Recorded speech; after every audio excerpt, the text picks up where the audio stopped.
Right, it's mid-November, and we're on a free line planer board for striped bass here on Lake Murray. The bite's been really good this year. We've had a mild fall, temperatures went down.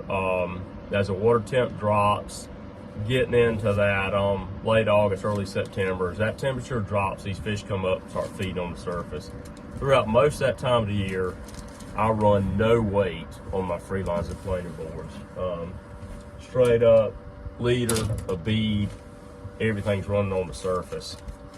As we get into these fronts, the water temp's starting to cool down and we're getting these cold fronts, these fish are gonna start to settle down. You'll come out in the morning, sometimes you'll notice on the graph all the bait and everything's down. And you have to try to do something to get to them. The best bite, in my opinion, is still always going to be toward the surface. Those fish like to run that bait up when they're feeding, they're going to come up. But on those cold moors, a lot of times you have to put a little weight on. This is a number 7 split shot. It's always what I start with, crimping on the line right above my bead to get that bait down a little bit. And what I'll always do, I run 3 boards on one side of the boat, 3 boards on the other side typically. I'll put weight on one side of the boat, not weight on the other. But if I start off and I'm concerned, I'll put 1 weight on a rod, typically my outside rod.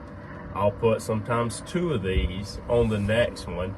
And a lot of times, if I see fish really down deep, 25 or 30 foot in the bottom of the river, what it is up here, I'll put a 3/8 ounce weight on it and run that on my inside board.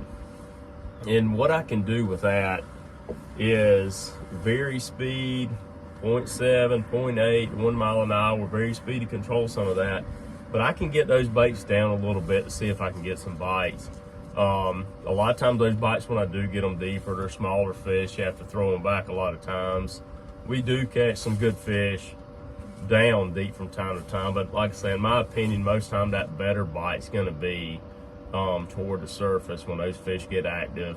Sometimes it's midday or even later in the afternoon, that water warms up, those fish come up top and get there. But it's always fun to get those baits down and try to make something happen, to get some action going. But give it a way to try. I don't ever put everything on every rod. I always vary it up a little bit, whatever's working, you go that way, because it's going to change day to day and throughout the day.